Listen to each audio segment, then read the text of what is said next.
বাংলাদেশিদের জন্য Italy visa 2026, বিশেষ করে ডেক্রেতো ফ্লুসি বা কাজের ভিসা, স্টুডেন্ট ও ফ্যামিলি ভিসা সংক্রান্ত বিস্তারিত ও আপডেটেড তথ্য নিচে তুলে ধরা হলো।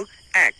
ডেক্রেতো ফ্লুসি 2026, ডিক্রেটো ফ্লুসি 2026 ওয়ার্ক ভিসা। ইতালি সরকার 2026-2028 সালের ত্রিবার্ষিক কোটা পরিকল্পনার অধীনে 2026 সালের জন্য বিশ্বব্যাপী মোট 1,64,850 জন ইউরোপীয় কর্মীকে ইতালিতে প্রবেশের সুযোগ দিচ্ছে। ক্যাটাগরি অন্তর্ভুক্ত খাতসমূহ: নন সিজনাল, নির্মাণ, কনস্ট্রাকশন, গার্মেন্টস ও টেক্সটাইল, ট্রান্সপোর্ট, লজিস্টিক্স, খাদ্য ও পানীয় শিল্প এবং হোম কেয়ার গিভার। সিজনাল, কৃষি খাত, ফার্ম, অ্যাগ্রিকালচার এবং হোটেল ও পর্যটন শিল্প, ট্যুরিজম। 2. নুল্লা ওস্টা ও ভিএফএস গ্লোবাল জমা দেওয়ার নিয়ম: বাংলাদেশ থেকে ইতালির কাজের ভিসার আবেদনের ক্ষেত্রে ভিএফএস গ্লোবাল বিশেষ কিছু নিয়ম ও ট্র্যাকিং বজায় রাখছে। ওয়েবফর্ম পোর্টালে নিবন্ধন: ইতালিতে অবস্থানরত নিয়োগকর্তার মাধ্যমে প্রাপ্ত কাজের অনুমতিপত্র বা নুলা ওস্তা যাচাইয়ের জন্য আবেদনকারীকে ভিএফএস গ্লোবালের নির্ধারিত অনলাইন ওয়েবফর্ম পোর্টালে প্রাক নিবন্ধন রেজিস্ট্রেশন সম্পন্ন করতে হয়। নুলা ওস্তা যাচাইকরণ: জালিয়াতি রোধে ইতালি দূতাবাস প্রতিটি নুলা ওস্তা ইতালির স্বরাষ্ট্র মন্ত্রণালয়ের মাধ্যমে পুনরায় যাচাই করে দেখে।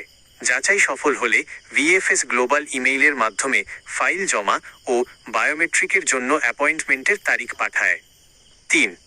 আবেদনের সঠিক ধাপসমূহ: 1.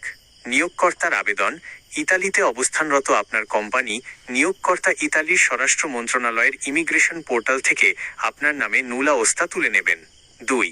ভিএফএস ট্র্যাকিং: নুলা ওস্তা পাওয়ার পর ভিএফএস গ্লোবালের নতুন পোর্টালে তথ্য দিয়ে অ্যাপয়েন্টমেন্টের জন্য অপেক্ষা করা। 3. নথি জমা ও বায়োমেট্রিক: ইমেইলে অ্যাপয়েন্টমেন্ট নিশ্চিত হলে ঢাকা ভিএফএস সেন্টারে প্রয়োজনীয় ডকুমেন্ট ও পাসপোর্ট জমা দেওয়া এবং ফি পরিশোধ করা। 4. ফ্যামিলি, স্টুডেন্ট ও অন্যান্য visa: family reunion, family visa: ইতালিতে স্থায়ী বা বৈধভাবে বসবাসকারী স্পন্সর পরিবার নেওয়ার জন্য স্পোর্তেল্লো উনিচো SUI থেকে পারিবারিক নুলা ওস্তা তুলে নেবেন, যার পর বাংলাদেশে থাকা পরিবারের সদস্যরা ভিএফএস ঢাকার মাধ্যমে জমা দেবেন। স্টুডেন্ট ভিসা: ইউনিভার্সিটি পোর্টালে প্রি এনরোলমেন্ট সম্পন্ন করে বিশ্ববিদ্যালয়ের অনুমোদন পাওয়ার পর ইমেইলে সরাসরি অ্যাপয়েন্টমেন্ট দেওয়া হয়। আইনি ও আর্থিক সতর্কতা: সম্প্রতি ভুয়া নুলা ওস্তা ও জাল ভিসা সংক্রান্ত বিভিন্ন অপরাধ চক্রের খবর প্রকাশ পেয়েছে। ইতালির স্বরাষ্ট্র মন্ত্রণালয়ের ইমিগ্রেশন পোর্টালে দেওয়া নুলা ওস্তা নম্বরের সত্যতা নিশ্চিত না হয়ে কোনো ব্যক্তি বা দালালকে অগ্রিম টাকা দেওয়া থেকে বিরত থাকুন।